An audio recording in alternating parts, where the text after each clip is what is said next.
We've talked this year specifically about the NBA playoff ratings. No LeBron James, and absent of social justice messaging. Really no identity politics, no woke bullshit. The NBA had pretty much gotten away from it. And as a result, we saw the NBA playoff ratings rise for the first time in several years.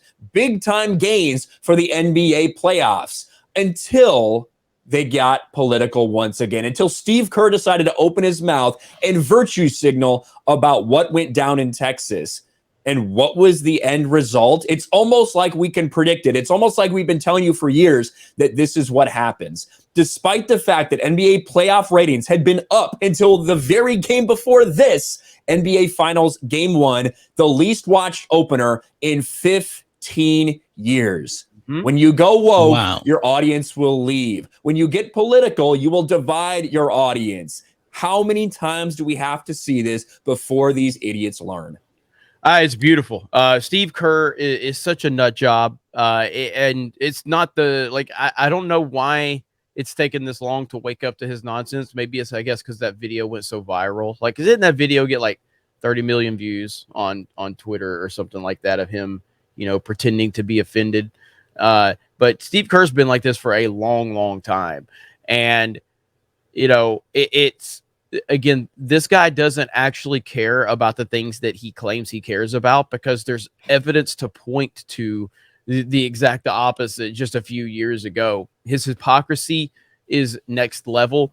And I don't know what's going to happen in the finals. I have been actually watching. I have a vested interest right now in these finals because I really want the Warriors to lose for multiple reasons. And I do think that the Golden State Warriors have a legitimate chance at winning this championship. But right here, with what happened in Game 1 with the Warriors, getting destroyed late in the game because they collapsed. Well. Yeah, collapsed. They had like a 13-point lead at one point in the fourth quarter. They collapsed down the stretch. They got outscored 40-16 in the fourth quarter of that game. Boston came roaring back. And with the final, because this has been a really solid NBA playoffs for the league. You know what I mean, in terms of viewership and everything like that. But when you have one guy that just wants to grandstand and get up on his soapbox, this is the result right here, and they deserve it. You get what you fucking deserve. Yeah, and think of this. You have the Boston Celtics, a legendary franchise, and the Warriors, who have been to this is their 6th finals since 2014 or something like that, and nobody was watching. How insane is that? Mainly because of one man. We can prove, right, that it has to do with Steve Kerr's statement and with the NBA getting political over virtue signaling for what happened in Texas. Because throughout the playoffs, the highest rated matchup was the Warriors. Like, the Warriors were the biggest draw throughout the NBA in the course of the regular playoffs before we got to the finals.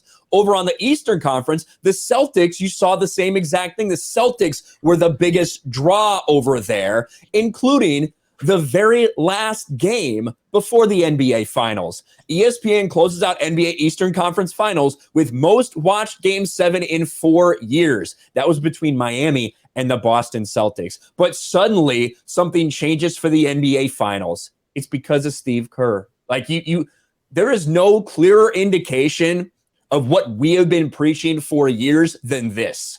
This is flat out. You have momentum. Ratings are up 20% even without people like LeBron James, because the NBA isn't political anymore.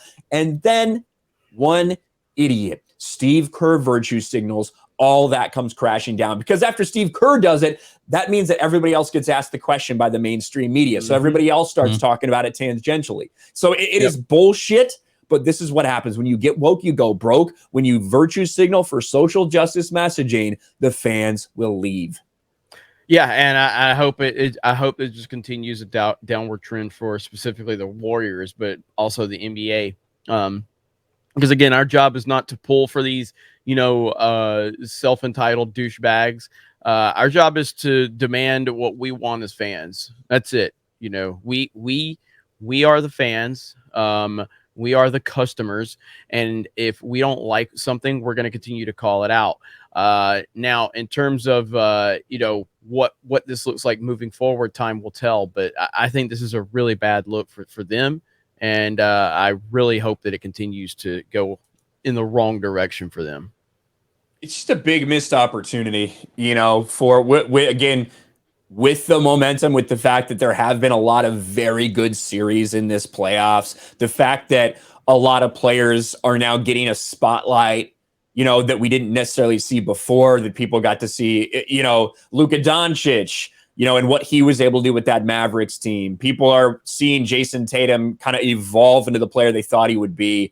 Even though he did not have a good game one, he was still managed to be effective, unlike some players on the Golden State Warriors team.